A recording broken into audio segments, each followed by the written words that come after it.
श्री श्री चैतन्य चरितामृत। जय जय श्री चैतन्य जय नित्यानंद, जय द्वैत चंद्र जय गौर भक्त वृंद। हरे कृष्णा कृष्णा कृष्णा हरे हरे, हरे राम राम राम हरे हरे। चैतन्य चरितामृत आदि लीला अध्याय 4 श्लोक नंबर 42। दास्य सख्य वात्सल्य आरोजे श्रृंगार, चारि प्रेम चतुर्विध भक्त आधार। निज निज भाव सबे श्रेष्ठ करी माने, निज भावे करे कृष्ण सुख आस्वादने। तटस्थ हइया मने विचार जदि करी, सब रस हईते श्रृंगारे अधिक माधुरी।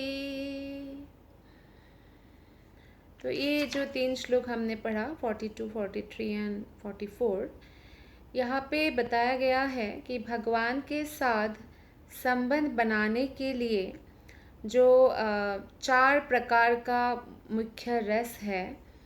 दास्य यानी कृष्ण को प्रभु मानना, खुद को कृष्ण का दास। सख्य कृष्ण को अपना बेस्ट फ्रेंड मानना। वात्सल्य कृष्ण को अपना पुत्र मानना। श्रृंगार कृष्ण को अपना प्रेमी या पति मानना। तो 4 प्रकार के भक्त भगवत प्रेम के 4 प्रकार के इन रसों का पात्र है, योग्य है, अधिकारी है।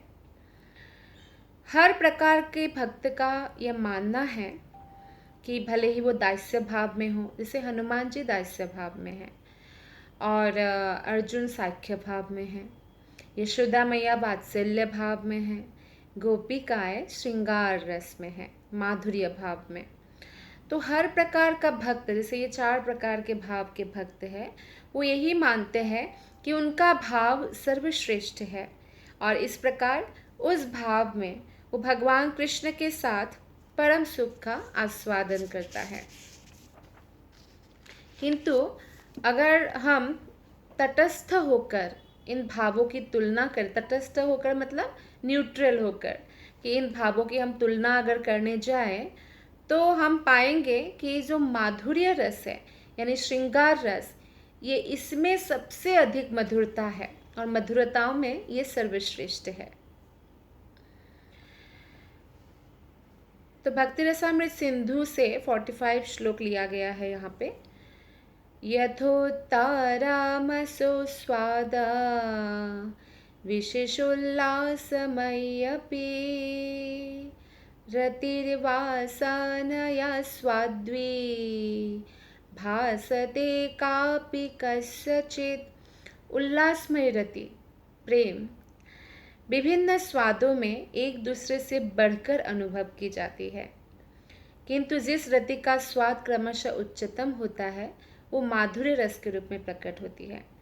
कृष्ण से प्रेम कोई किसी भी संबंध में कर सकते हैं और उनको वो दिव्य आनंद जरूर प्राप्त होगा, भगवत धाम प्राप्त होगा, कृष्ण प्रेम प्राप्त होगा। लेकिन अगर ऐसे देखा जाए तो सबसे बढ़कर जो भाव बताया गया है वो माधुर्य भाव है। आगे हम 46 से लेके अब श्लोक पढ़ने जा रहे हैं। अतएव मधुर रस को हितार्नाम, स्वकीया परकीया भावे द्विविध संस्थान। परकीया भावे अति रसेर उल्लास, ब्रज बिना इहारन्यत्र नहि बास। ब्रजबधू गणेरे भाव निरबधि, तार मध्य श्री राधाय भावेर अवधि। प्रौढ़ निर्मल भाव प्रेम सर्वोत्तम, कृष्णेर माधुर्य रस आस्वाद कारण। अतएव সেই ভাব অঙ্গীকার করি, साधिले न निज बांछा गौरांग श्री हरि। तो अभी हम ये 50 नंबर श्लोक तक पढ़ा। तो यहाँ पे बताया गया है कि यहाँ पे मधुर रस के बारे में अब बताया जा रहा है कि इसका भी दो विभाग है, एक स्वकीय रस और पराकिया रस। जैसे स्वकीय रस होता है जब विवाह के बाद जो प्रेम होता है, जैसे पत्नी के साथ पति का जो होता है, और पराकिया रस होता है जो अविवाहित प्रेम होता है, प्रेमिका के रूप में। तो कृष्ण को कोई पति माने चाहे प्रेमी माने तो वो माधुर्य रस ही गिना जाता है। और पराकिया मधुर भाव में रस की अत्यधिक वृद्धि होती है, अर्थात जो पति पत्नी का बीच में जो रस है, कृष्ण को कोई पति मान के प्रेम करे या कोई प्रेमी मान के, तो प्रेमिका का जो रस है, जो पराकिया रस है, उसमें बहुत वृद्धि होती है। ऐसा प्रेम ब्रज के अतिरिक्त कृष्ण के साथ अन्यत्र कहीं नहीं मिलेगा, तो ब्रज में ही मिलेगा। जब कृष्ण यहाँ पे भी आई तो आप सबको पता है कि गोपिकाएं, सारे के सारे गोपिकाएं कृष्ण से प्रेम करती थी। तो गोपिकाएं कृष्ण की स्वकीय पत्नी नहीं थी, रानियां स्वकीय थी, पर गोपिकाएं पराकिया रस में थी। तो इसलिए ये रस जो है इसमें मधुरता की और वृद्धि हुई। और सब आत्मा भगवान के ही द्वारा भोग्य है, सबका सृष्टि भगवान कृष्ण से हुआ है। इसलिए कृष्ण के साथ हर एक आत्मा का एक विशेष संबंध होता है। कृष्ण को अनुकरण करके कोई भी ऐसा नहीं सोचना चाहिए कि हम बहुत सारा गर्लफ्रेंड्स रखेंगे और हम बहुत सारे पत्नियां रखेंगे। ऐसे वो खुद ही परेशान हो जाएंगे। एक पत्नी संभालना, एक गर्लफ्रेंड संभालना भी मुश्किल है। उसमें वो इतना रूप धारण तो कर पाएंगे नहीं कृष्ण की तरह, हजारों हजारों रूप। तो इसलिए कृष्ण को अनुकरण नहीं करना चाहिए।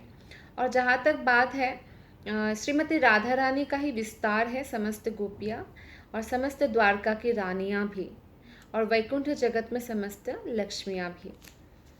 तो इसलिए हम यहाँ पे आगे पढ़ते हैं कि ये जो भाव है कृष्ण के प्रति, मधुर भाव है पराकिया रस में, ये ब्रजबालाओं में है और असीम है, इसकी कोई सीमा नहीं है।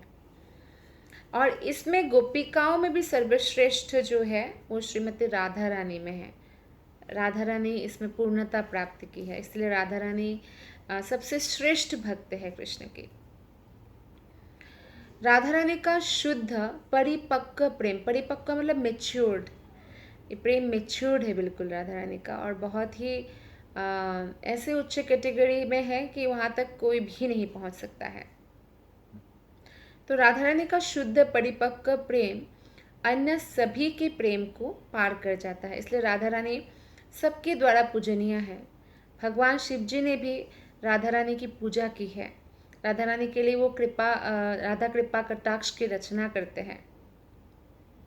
तो इसीलिए जो है राधा रानी का जो प्रेम है वो इतना मधुरता उसमें है कि कृष्ण भी उस मधुरता का अनुभव करने के लिए राधा रानी का भाव लेकर प्रकट होते हैं कि राधा रानी मेरे अंदर से इतना मधुरता का आस्वादन करती है मुझे प्रेम करके, तो मेरे अंदर जो मधुरता है मैं भगवान होके भी वो राधा रानी के समान आस्वादन नहीं कर सकता। तो वो क्या करते हैं, चैतन्य महाप्रभु के जो वो अवतरित होते हैं चैतन्य महाप्रभु के रूप में, तो श्रीमती राधा रानी का भाव लेकर जो है वो प्रकट होते हैं। इसलिए गौरांग महाप्रभु ने जो साक्षात श्री हरि है, राधा के भावों को स्वीकार किया और इस तरह वो अपनी इच्छाओं को पूर्ति किया।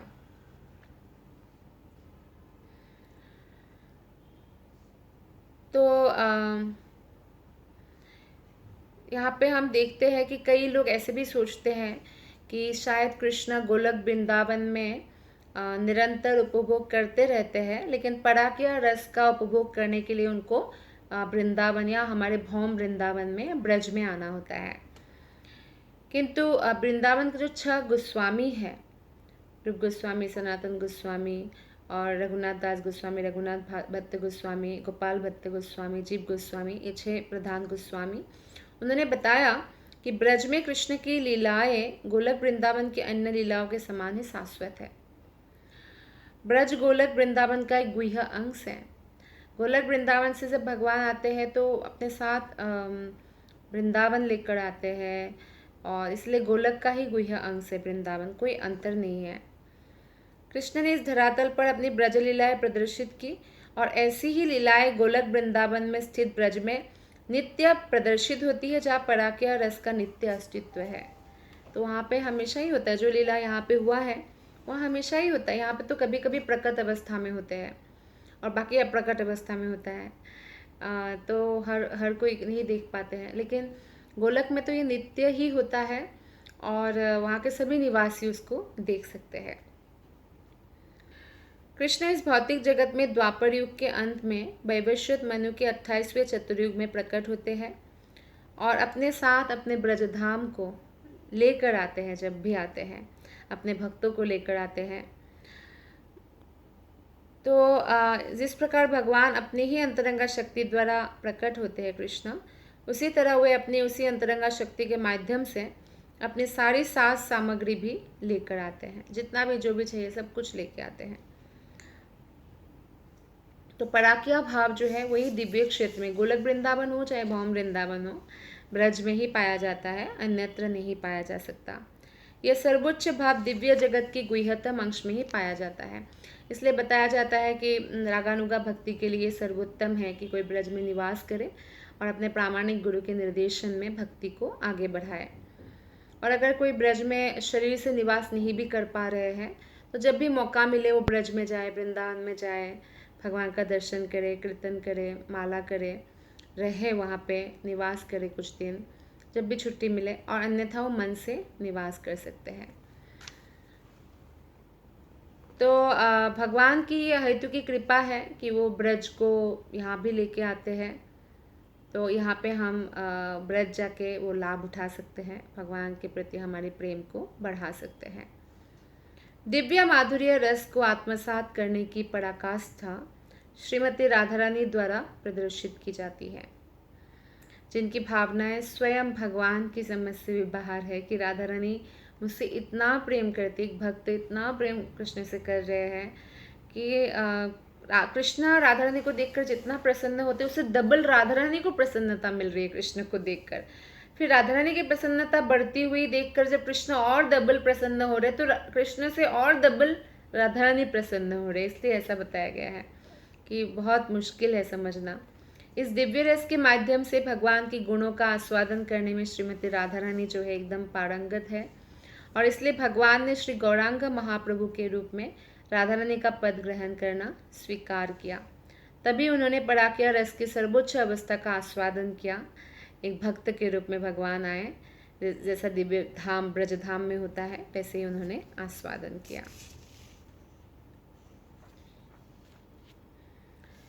श्लोक नंबर 55 ये बहुत सुंदर श्लोक है, और यहाँ पे ये श्लोक जो है श्री स्वरूप दामोदर गोस्वामी जी की डायरी से लिया गया है।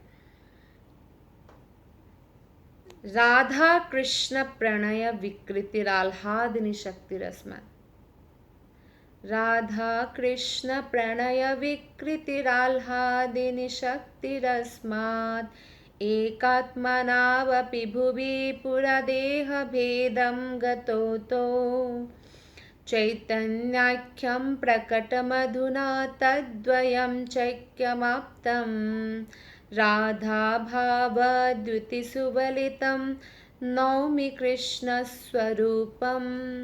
श्री राधा और कृष्ण के प्रेम व्यापार भगवान की अंतरंगा आह्लादनी शक्ति की दिव्य अभिव्यक्तियाँ है। यद्यपि राधा तथा कृष्ण अपने स्वरूपों में एक है, दो हो गए, भगवान एक ही है और भगवान कृष्ण ही जो है स्वयं आनंद को और बढ़ाने के लिए दो हो गए। तो राधा रानी भी कृष्ण ही है एक्चुअली, तो कोई अंतर नहीं है।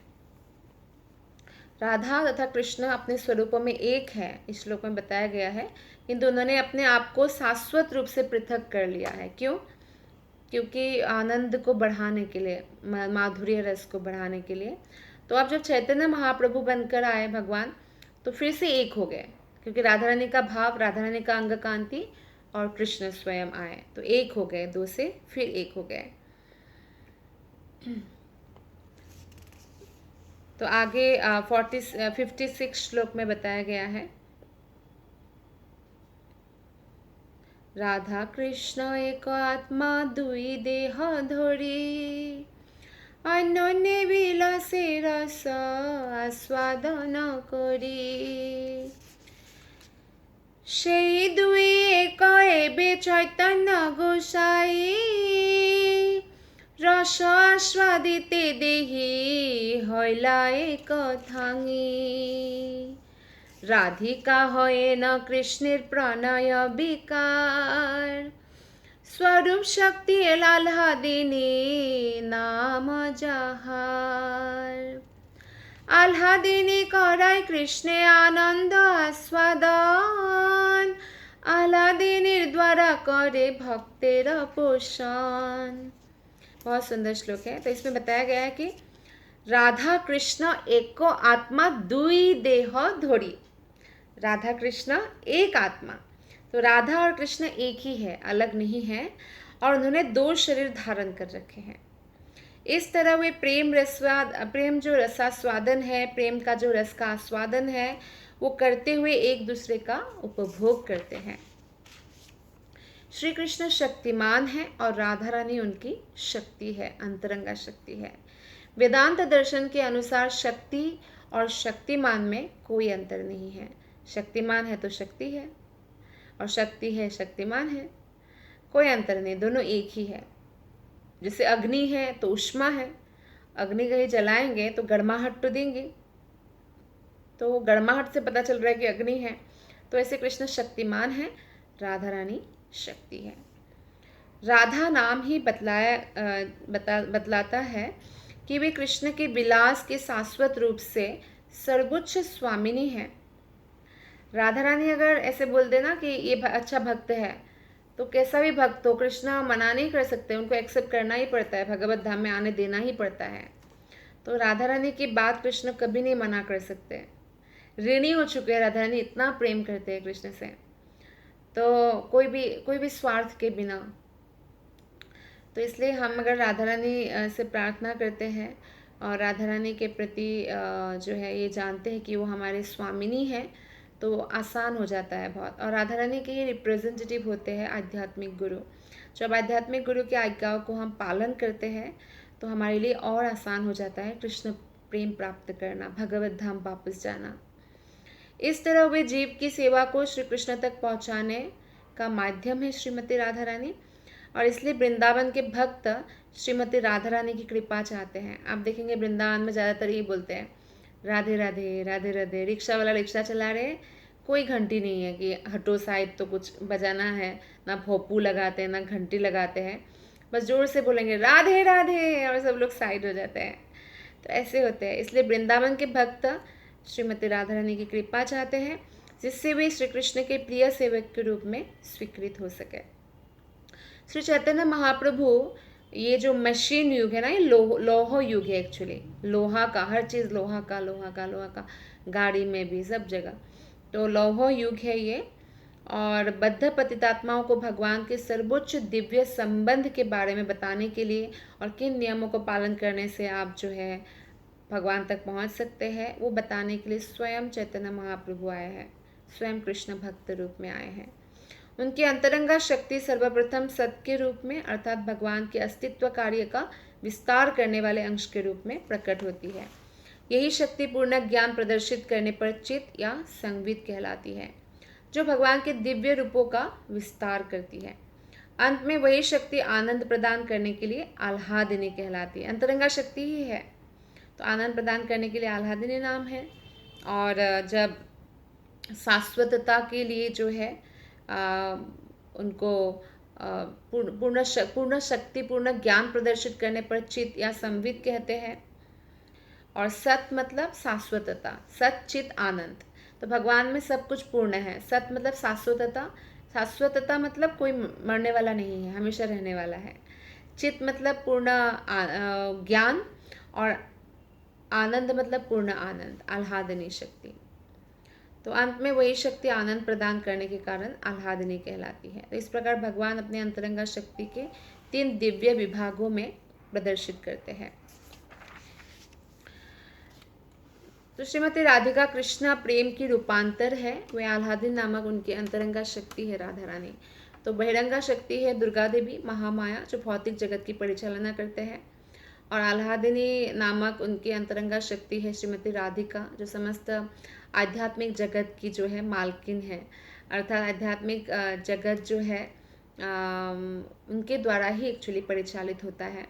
सबके हृदय में कृष्ण के प्रति प्रेम है और सब लोग कृष्ण उन्मुख है। वहाँ भी पति पत्नी है, लेकिन पति पत्नी यहाँ पे क्या है, भौतिक संसार में पति पत्नी भगवान से ज़्यादा आपस में आसक्ति। वहाँ पे सभी पति पत्नियों को सबसे ज़्यादा आसक्ति भगवान से, कृष्ण से आसक्ति है। यह आह्लादिनी शक्ति कृष्ण को आनंद देती है, और सिर्फ कृष्ण को आनंद देती है ऐसा नहीं है, वो साथ साथ जो कृष्ण से प्रेम करते हैं, कृष्ण की भक्ति करने का प्रयास कर रहे, उनको भी पोषण करती है। पोषण मतलब शक्ति देती है। उन्हीं से, राधा रानी से ही हमें शक्ति प्राप्त होता है कि हम भक्ति में आगे बढ़े।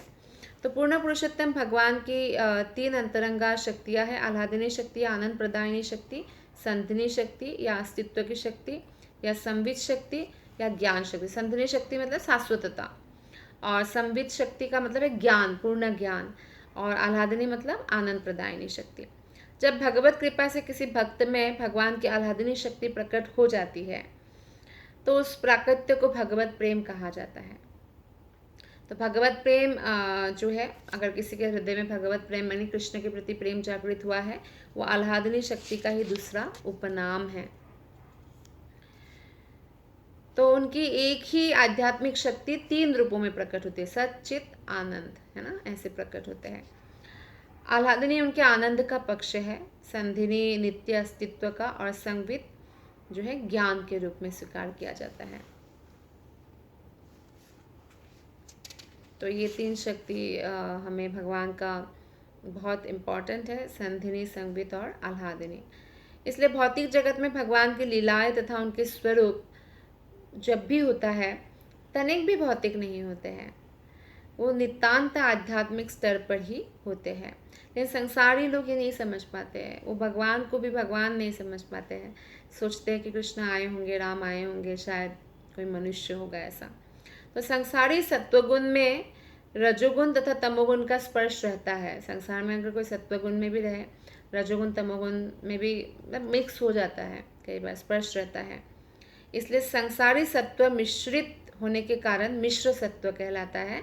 और शुद्ध सत्व किसे कहा जाता है? विशुद्ध सत्व। विशुद्ध सत्व जब हम तीनों गुणों से ऊपर उठ जाते हैं तब। इसलिए जब तक हम तीनों गुणों में रहेंगे, बंधन में ही रहेंगे। और ये तीनों गुणों से ऊपर हम कैसे उठ सकते हैं? भगवान कृष्ण की सेवा में लगातार लगकर, तो तब हम विशुद्ध सत्व तक पहुंच जाते हैं। विशुद्ध सत्व की दिव्य विविधता समस्त भौतिक गुणों से पूर्णतः मुक्त रहती है। भौतिक जगत में जो हम लोग अगर सत्व गुण में रहते हैं तो भी भौतिकता उसमें रहेगी, मिश्रण तमोगुण रजोगुण का रहेगा, इसलिए मिश्रित सत्व है। लेकिन विशुद्ध सत्व में भौतिक गुणों से वो मुक्त रहता है। इसलिए विशुद्ध सत्व का वातावरण भगवान तथा उनकी दिव्य लीलाओं को अनुभव करने के लिए उचित होता है। भगवान तथा उनके भक्त संवित शक्ति के बल से एक आह्लादिनी शक्ति का प्रत्यक्ष अनुभव करते हैं। तो संवित शक्ति क्या है? भगवान के बारे में ज्ञान। हमें क्या ज्ञान प्राप्त करना है? हमें भगवान के बारे में ज्ञान प्राप्त करना है कि कृष्ण कौन है, कृष्ण का नित्य धाम कहाँ है, कृष्ण जब ब्रज में आते तो क्या क्या लीलाएं करते हैं, कृष्ण की 3 प्रकार की शक्तियाँ क्या है, और हमें कृष्ण तक पहुँचने के लिए क्या करना होगा। तो ये जो ज्ञान है, तो ये ज्ञान जो है संवित शक्ति है। 11वें स्कंध में एक श्लोक है 11.25.12, उसमें कहा गया है सत्वं रजस्तम इति गुणजीवस्य नैव मे, अर्थात सतो रजो तथा तमोगुण बद्ध जीवों से संबंधित है, किंतु मुझ भगवान से नहीं। कृष्ण कहते हैं कि ये तीनों गुण में बद्ध जीव रहते हैं, मैं भगवान नहीं रहता। इसकी पुष्टि विष्णु पुराण में भी किया गया है। विष्णु पुराण में बताया गया है सत्वादयो न सन्तीशे यत्र न प्राकृता गुणः स शुद्धः सर्वशुद्धेभ्यः पुमानाद्यः प्रसीदतु। भगवान विष्णु सत्व रजो तथा तमोगुणों से परे है, श्रीमद् भागवत के 10वें स्कंद में इंद्र की प्रशंसा भगवान कृष्ण ने, मतलब कृष्ण की प्रशंसा भगवान इंद्र ने की है 10.27.4 श्लोक में इस तरह। विशुद्ध सत्वं तब धाम शांतं तपोमयं ध्वजस्तरजस्तमस्कं मायामयोऽयं गुणसम्प्रवाहो न विद्यते ते ग्रहणानुबंधः। हे प्रभु, आपका धाम विशुद्ध सत्व है, वहाँ मिश्रित सत्व नहीं है, तो भौतिक गुण तो वहाँ रहता ही नहीं है। और वहाँ के जो कार्यकलाप आपके चरण कमलों की दिव्य प्रेमा भक्ति से युक्त होते हैं। लोग स्वार्थ के लिए काम नहीं करते, पैसों के लिए काम नहीं करते, वो कृष्ण प्रेम के कारण काम करते हैं। भौतिक संसार में मोटिवेशन तो होता है, बस डर से करेंगे कि मेरा रिश्ता खराब ना हो जाए, अपने जो भी पति पत्नियाँ उनसे, उनके साथ मुझे भी कोई चाहिए लाइफ में, डर से करेंगे, या पैसों के कारण करेंगे, नौकरी करते चाकरी करते पैसों के लिए करते, राइट। लेकिन आध्यात्मिक जगत में मोटिवेशन एक ही चीज़ से मिलता है, वो है कृष्ण से प्रेम, प्रेम के कारण। जैसे यहाँ पे भी व्यक्ति एक दूसरे के लिए जैसे सेक्रीफाइस करते हैं, तो वो प्रेम से कई बार करते भी है, लेकिन फिर भी यहाँ मिश्रित सत्व है। भक्तों के पुण्य तथा तपस्या ऐसे कार्यकलापों को बढ़ाते हैं जो रजो तथा तमोगुणों के कलमश से सदा मुक्त होते हैं। तो भौतिक गुण किसी भी अवस्था में आपका स्पर्श नहीं कर सकते। चिंतन सत्वगुण है, जो व्यक्ति चिंतन करते भगवान कौन है, ये कौन है, तो सत्वगुण है। कार्यशीलता जो है वो रजोगुण है, मुझे ये भी प्राप्त करना, मुझे भौतिक जगत में इतना आगे बढ़ना है। और निष्क्रियता, आलसी हो जाना, ये सब तमोगुण है। इन सारे भौतिक गुणों के ऊपर जो है विशुद्ध सत्व है। और जब इनमें संधिनी शक्ति की प्रधानता हो जाती है तो ये सबके अस्तित्व के रूप में दृष्टिगोचर होती है। संधिनी, शाश्वतता, कि हम सब शाश्वत है, इटर्नल है, हमारी मृत्यु नहीं है। शरीर का मृत्यु है लेकिन आत्मा का मृत्यु नहीं है, तो ये संधिनी, शाश्वतता। जब संवित शक्ति की प्रधानता होती है तो ये दिव्य ज्ञान के रूप में अनुभव किया जाता है, ज्ञान हो जाता है व्यक्ति को भगवान कृष्ण के बारे में। और जब आह्लादनी शक्ति की प्रधानता होती है तो भगवान के प्रति सर्वाधिक गुह्य प्रेम, सीक्रेट लव के रूप में अनुभव की जाती है। इन तीनों का एक साथ जब प्राकट्य होता है तो इन तीनों का एक साथ प्राकट्य विशुद्ध सत्व भगवान के धाम का मुख्य लक्षण है। तीनों हैं। तो अंतरंगा शक्ति की अभिव्यक्ति और पूर्ण आध्यात्मिक जगत है, तटस्था शक्ति की अभिव्यक्ति जीव है, और बहिरंगा शक्ति की अभिव्यक्ति भौतिक जगत है। तो अंतरंगा शक्ति में मीन्स आध्यात्मिक जगत, तटस्था शक्ति मतलब जीवात्माएं जो हम लोग हैं, और बहिरंगा शक्ति मतलब दुर्गा देवी। तो ये हमने अभी 62 श्लोका तक अभी पढ़ा। आप सबका बहुत बहुत धन्यवाद। हरे कृष्णा।